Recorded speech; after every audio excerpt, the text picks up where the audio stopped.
नमस्कार दोस्तों एंथुसियाज्म यानी उत्साह या जोश विषय केवल शैक्षिक एजुकेशनल नहीं है। यह दिल, दिमाग, आत्मा और रोजमर्रा की जिंदगी से जुड़ा हुआ शब्द है। अतः ऐसे विषय को केवल एकेडमिक तौर से समझना या समझाना नहीं चाहिए, इसे व्यवहारिकता का रूप देकर ही समझाना चाहिए। आज के समय में इस तरह के लगभग हर विषय को पढ़ाने के तरीके से पढ़ाया जा रहा है और शायद इसीलिए इतना जोर देने के बावजूद ना कोई समझ पा रहा है और ना ही अपनी निजी जिंदगी में इसे प्रयोग कर पा रहा है। दोस्तों, हमें सर्दी के मौसम में सर्दी और गर्मी के मौसम में गर्मी लगती है, लेकिन बिना किसी साधन का प्रयोग किए सर्दी के मौसम में गर्मी और गर्मी के मौसम में सर्दी नहीं लग सकती, क्योंकि मौसम सब जगह एक सा होता है, चाहे वह ऑफिस हो या आपका घर हो।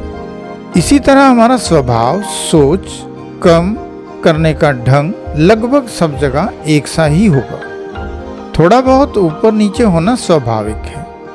जो भी ऑफिस में काम करते हैं वह दिन का 1/3 भाग यानी 8 घंटे ऑफिस में बिताते हैं और बाकी के 2/3 यानी 16 घंटे ऑफिस से बाहर घर, परिवार या समाज के साथ बिताते हैं। दुकान या बिजनेस करने वाले लगभग आधा समय काम और आधा समय ही घर, परिवार या समाज के साथ बिता पाते हैं।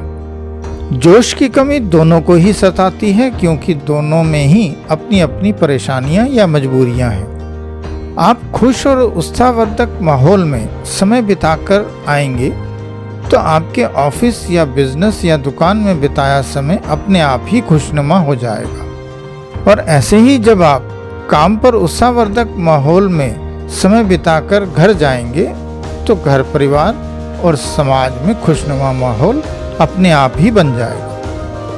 दोस्तों, विज्ञान के अनुसार पूरा ब्रह्मांड, जिसमें कि हमारा शरीर भी शामिल है, वह मैटर यानी जिसे हम छू या स्पर्श कर सकते हैं और एनर्जी यानी ऊर्जा से बना है।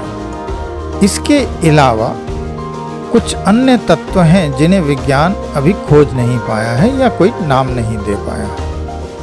विज्ञान के अनुसार एटम यानी परमाणु और मैटर यानी पदार्थ की सबसे छोटी इकाई यानी यूनिट है। विज्ञान के अनुसार एटम और एनर्जी तब भी थे जब हम नहीं थे, आज भी हैं, और जब हम नहीं होंगे यह तब भी होंगे। और एटम व एनर्जी को ना तो खत्म किया जा सकता है और ना ही बनाया जा सकता है, सिर्फ रूप बदला जा सकता है। हमारे पूर्वज यह बात पहले से जानते थे, इसीलिए गीता में श्री कृष्ण कहते हैं कि ईश्वर यानी मैं तब भी था जब यह संसार नहीं था, आज भी हूं और तब भी होऊंगा जब यह संसार नहीं होगा। आत्मा को क्योंकि परमात्मा का अंश माना गया है, इसीलिए इसे अनश्वर और अनंत कहा गया है। आत्मा ना मरती है और ना कोई मार सकता है, सिर्फ शरीर बदलती है। विज्ञान कहता है कि हमारा शरीर 99.0009% एटम से बना है और बाकी बचा 0.991% तत्व क्या है अभी तक खोजा नहीं जा सका है। विज्ञान के अनुसार एटम में हर समय हलचल होती रहती है। यही देख सोचकर अध्यात्म ने कहा था कि हम कर्म करने को मजबूर हैं। हमारे द्वारा किया गया हर छोटे से छोटा काम कर्म की श्रेणी में आता है, जैसे सोचना, समझना, देखना, सुनना, सूंघना और प्रेम करना भी कर्म है। शरीर कुछ कर्म स्वतः करता रहता है, जैसे कि हमारा शरीर सांस लेता है और दिल धड़कता है इत्यादि। यह सब स्वतः वैसे ही होता है जैसे ब्रह्मांड स्वतः कर रहा है। यहाँ यह सब बताने का मतलब यह है कि हम भी इस ब्रह्मांड का हिस्सा हैं और हम पैदा होने के बाद से लेकर मरने तक कर्म करने को मजबूर हैं। अतः जब कर्म करना ही है तो क्यों ना उसे जोश से करें, ताकि हर क्षेत्र में ऊंचाइयों को छू सके। आज लगभग हर व्यक्ति परेशान है, इसीलिए वह हर काम को कर तो रहा है लेकिन बेदिली से कर रहा है। क्यों?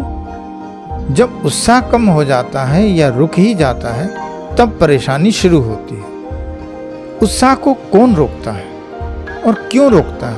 आइए इसे समझते हैं। गाड़ी पेट्रोल यानी एनर्जी पर चलती है, उसी प्रकार हमारा शरीर भी एनर्जी यानी भोजन, ऑक्सीजन, पानी पर चलता है।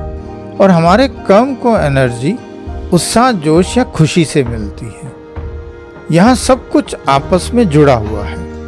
हमारा मन उत्साह को रोकता है क्योंकि हम सोच या मन के सहारे चल रहे हैं, और मन का काम सिर्फ भटकाना है। जब भटकाव ज़्यादा हो जाता है तब जोश खत्म होने लगता है और हम चाहते ना चाहते हुए डिप्रेशन की ओर बढ़ने लगते हैं। आइए मन क्या है इसके बारे में जानते हैं। मन सोच का पुंज है, यानी सोच का ढेर या बंच ऑफ थॉट्स है।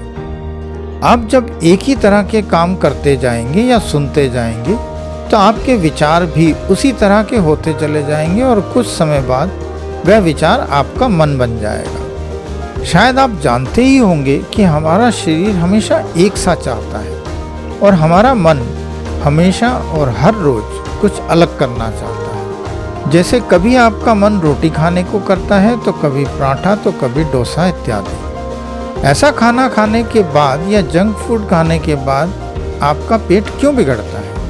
क्योंकि आपके पेट को एक सा ही चाहिए, और जैसे ही कुछ अलग या कुछ दिन लगातार चलता है तो उस बीमारी या दर्द के बहाने पेट आपको जताता है कि अभी तक जो भी चल रहा था उसमें क्यों बदलाव कर रहे हैं। इसी तरह जब आप मेडिटेशन पर बैठते हैं तो आपका शरीर आपको बहुत सी बातें, बहुत सी चीज़ें याद कराता है। आपके शरीर में दर्द होता है, वह क्यों होता है? क्योंकि ना मन चाहता है और ना शरीर चाहता है कि आप ऐसा करें। आप एक ही किताब बार बार ज़्यादा दिन तक नहीं पढ़ पाएंगे, और यही बात फिल्म या कपड़े या खाने पीने पर भी लागू होती है। पहली बार बहुत अच्छा लगेगा और फिर धीरे धीरे रुचि और जोश कम होने लगेगा, और कुछ दिन के बाद आप उसके बारे में सोचना तक पसंद नहीं करेंगे। हम जब मन का सही से प्रयोग नहीं करते हैं तब डर, नेगेटिव सोच, अशांति, शक और संशय यानी सस्पेंस की स्थिति बनने लगती है। मनोविज्ञान में कहा जाता है कि जो दिखता है जरूरी नहीं कि वह हो ही, और जो होता है जरूरी नहीं कि वह दिखे भी। लेकिन जब हमारी सोच हम पर हावी हो जाती है तब हमें वही दिखता है जो हम यानी हमारी सोच या मन देखना चाहते हैं। मनोविज्ञान के अनुसार मून इल्यूशन और पोंजो इल्यूशन इसी के उदाहरण हैं। इसीलिए दोस्तों, मन की कभी ना सुने। हमारा मन एक ही तरह का काम या सोच ज़्यादा दिन तक क्यों नहीं रख पाता? दोस्तों, आपको सुनकर हैरानी होगी कि हमारे मन को रहस्य पसंद है, और जैसे ही रहस्य खुल जाता है वैसे ही मन हमें दूसरी ओर मुड़ने को मजबूर करने लगता है। यही एकमात्र कारण है कि ब्रह्मांड और ईश्वर अनंत हैं। ब्रह्मांड का छोर मिल जाए या ईश्वर के साक्षात दर्शन हो जाएं, तो हम ईश्वर तक को देखकर दोबारा नहीं देखेंगे। इसीलिए ईश्वर के अनंत रूप हैं, और इसी के बारे में बुद्ध ने कहा था कि मैंने ईश्वर को देखा भी है और नहीं भी देखा है, क्योंकि रोज एक नया रूप देखता हूँ। आपने सुना होगा कि मन को रोको, मन को पकड़ो, मन को काबू करो। लेकिन असल में मन को ना काबू किया जा सकता है, ना रोका जा सकता है। मन को तो केवल दिशा दी जा सकती है। मन से बंधे होने के कारण वह कैसा भी और किसी से भी रिश्ता या प्यार हो, आज उसमें खटास आ रही है, क्योंकि मन नया चाहता है। मन को रहस्य पसंद है, और अगर आपने मन के सहारे चलना है तो आपको बहुत संभल कर और मन के बारे में पूरी जानकारी के साथ चलना होगा, वरना आपको अध्यात्म के हिसाब से अमन के सहारे यानी मन के बिना चलना होगा, जो कि बहुत ही मुश्किल है, और खासकर समाज और परिवार में रहते हुए और कामकाज करते हुए। खैर, अब बात करते हैं कि मनोविज्ञान के अनुसार हमारे मस्तिष्क में डोपामाइन नामक न्यूरोट्रांसमीटर बनता है, और मूल रूप से यह न्यूरॉन्स के बीच एक रासायनिक संदेशवाहक के रूप में कार्य करता है। मस्तिष्क से निकलने वाला यह रसायन यानी केमिकल है जो आपको बहुत अच्छा महसूस कराता है। डोपामाइन की सही मात्रा आपके शरीर और मस्तिष्क दोनों के लिए महत्वपूर्ण है। डोपामाइन आपको खुशी, संतुष्टि, प्रेरणा या उत्साह महसूस करने के लिए जिम्मेदार है। जब आपको अच्छा लगता है कि आपने कुछ हासिल कर लिया है, तो ऐसा इसलिए होता है क्योंकि आपके मस्तिष्क में डोपामाइन का स्राव हो रहा है या होने लगा है।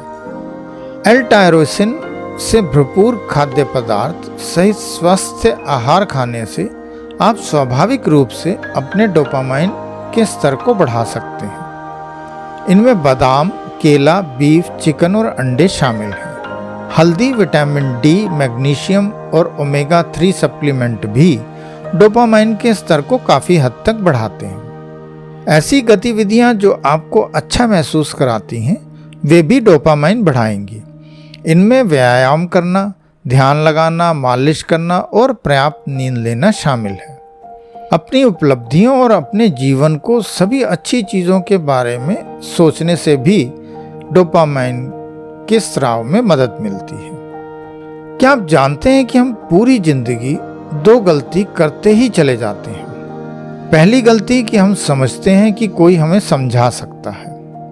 आपको कोई नहीं समझा सकता जब तक कि आप समझना ना चाहें, लेकिन इसके बावजूद हम हर जगह समझने या सलाह लेने के लिए पहुंच जाते हैं। दूसरे की समझाई बात या सलाह हमारी सोच समझ या कार्य प्रणाली से मेल खाती है तो हम समझकर उसे अपना लेते हैं, लेकिन उतना ही अपनाते हैं जितना हम चाहते हैं। इसीलिए यह कहा जाता है कि जब आप किसी की बात समझते हैं तो वह आपकी हो जाती है, क्योंकि आप समझते भी अपने हिसाब से हैं और उसे अपनाकर काम भी अपने हिसाब से करते हैं। जब अपनाई गई बात का रिजल्ट पॉजिटिव होता है तो आप यह कहते हैं कि बात समझने या समझाने से कुछ नहीं होता जब तक आप उस पर सही ढंग से काम नहीं करते, यानी उसमें भी अपने अहम को संतुष्ट करना चाहते हैं। और यदि रिजल्ट नेगेटिव आता है तो आप यही कहते हैं कि आपको पहले ही लग रहा था, लेकिन फिर भी इज्जत रखते हुए उसे अपनाया।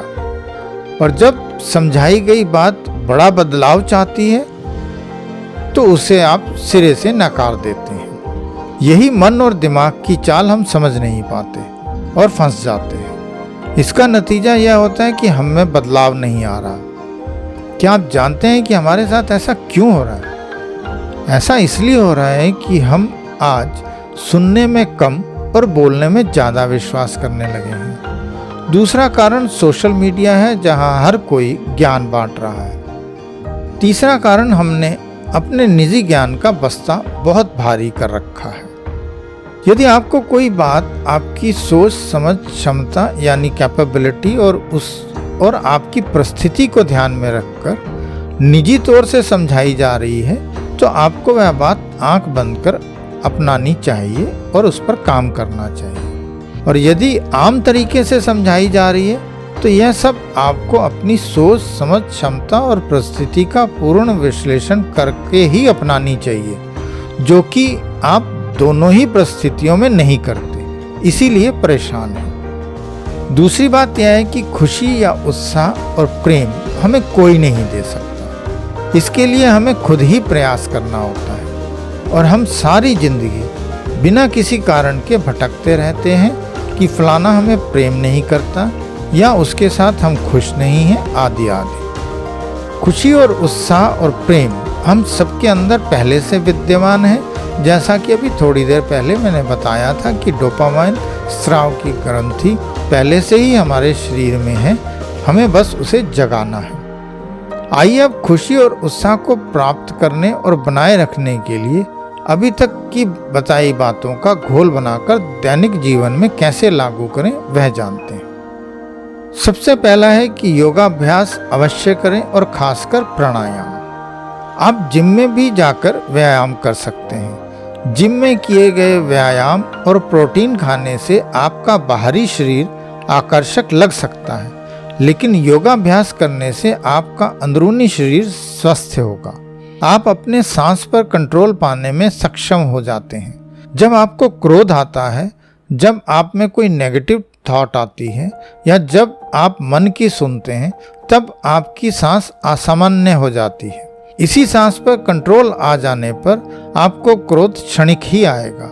नेगेटिव थॉट नाम मात्र की ही रह जाएगी। आप मन से ज़्यादा आत्मा की आवाज़ सुन पाने की ओर अग्रसर हो जाएंगे। अतः योगाभ्यास को रोज़मर्रा की ज़िंदगी में अवश्य शामिल करें। दूसरा है कि मेडिटेशन अवश्य करें, लेकिन रोज़ाना एक ही समय, दिशा या आसन पर न करें। तीसरा है कि भोजन में वह सब पौष्टिक आहार जरूर शामिल करें जैसा अभी थोड़ी देर पहले बताया गया। जीवन में दोस्त जरूर बनाएं, लेकिन वह संख्या ज़्यादा ना हो, और अगर है तो असल में वह दोस्ती नहीं, टाइम पास है। जीवन में दोस्त होना बहुत ज़रूरी है। आपका दोस्त ऐसा हो जिससे बात कर, मिलकर, कह सुनकर आपको अपने अंदर एक सुकून या खुशी मिले, चाहे वह दे रहा है या नहीं दे रहा। मैं एक अच्छे दोस्त को माँ बाप के बराबर का मानता हूँ। दोस्त वह होता है जो आपकी बात बिना कहे भी समझ जाता है, या वह बात जो आप कहना चाहते थे लेकिन कह नहीं पाए, वह बात भी समझ जाए, वही असली दोस्त होता है। दोस्त का दर्जा हर रिश्ते से ज़्यादा अहमियत इसलिए रखता है क्योंकि इस रिश्ते में दिन, महीने, साल बात ना हो तो भी जब मिलते हैं तो कोई गिला शिकवा नहीं होता। बस होता है तो प्रेम, वह भी ऐसा प्रेम जिसमें असल में प्रेम होता है, यानी ऐसा प्रेम जो बदले में कुछ नहीं मांगता। पांचवा तरीका है कि आप घर, परिवार, समाज, नौकरी के अलावा एक या दो शौक यानी हॉबी जरूर जिंदा रखें। जीवन में कुछ ऐसे काम हैं जिन्हें करने से आपको रुचि होती है और उन्हें करते हुए आपको खुशी का अनुभव होता है। बहुत बार ऐसा होता है कि वक्त और हालात साथ नहीं देते और रोज़मर्रा की ज़िंदगी में ऐसे शौक कहीं खो जाते हैं। अगर आपके ऐसे कोई शौक नहीं है तो आप अपने अंदर खोजें कि आपको किस किस काम को करने से खुशी मिलती है और वह आप काम अवश्य करें। जैसे किसी को लिखने का, तो किसी को पढ़ने का, तो किसी को ड्राइंग करने का शौक होता है, किसी को गाने या संगीत का शौक होता है, आदि आदि। कोरोना काल से हमें यह सबक अवश्य सीखना चाहिए कि ऐसा शौक होने पर हमें कभी अकेलापन और मायूसी महसूस नहीं होगी और ऐसी विपरीत स्थितियों में भी हम पॉजिटिव बने रहते हैं। शौक के अलावा कुछ ऐसे छोटे छोटे काम अवश्य करें जिनसे न केवल आपको खुशी मिले बल्कि आपको देखकर दूसरे भी प्रेरित हों। आप किसी भूखे को खाना खिलाइए, किसी बेसहारा को सहारा दीजिए, किसी अनपढ़ को पढ़ने के लिए प्रेरित करें। सड़क या गली में कूड़ा न डालें, कूड़ा हमेशा कूड़ेदान में ही डालें। अपने आसपास के पार्क में कभी कभार कोई न कोई पौधा अवश्य लगाएं। लेन ड्राइविंग करें, जेब्रा क्रॉसिंग से पहले गाड़ी रोकें, रेड लाइट जंप मत करें, गाड़ी सही जगह और सही तरीके से पार्क करें, बोलें कम और सुनने में ज़्यादा ध्यान दें, इत्यादि। यह छोटी छोटी बातें आपको छोटी छोटी खुशियाँ हर रोज़ देंगी जो आपके उत्साह और जोश को कायम करने के लिए काम आएंगी। सातवां है कि आप अपना व्यवहार हमेशा बच्चा जैसा ही रखें। बचपन में आप हर छोटी से छोटी बात पर खुश हो जाते थे। बचपन में आपने बहुत कुछ सीखा क्योंकि आप पर आपकी शिक्षा और ज्ञान का बोझ नहीं था। बचपन में आपको अगर किसी की कोई बात बुरी लगती थी तो आप बहुत जल्द रूठ जाते थे, लेकिन अगले ही पल वह भूल भी जाते थे। ऐसा व्यवहार करने से आपको खुशी मिलेगी। आप ऐसा करते हुए यह भी महसूस करेंगे कि अन्य लोग कैसे अपनी रोज़मर्रा की ज़िंदगी में बेवजह ऊर्जा बेकार करते हैं, जिसके कारण उनका उत्साह और खुशी दिन प्रतिदिन कम होती चली जाती है।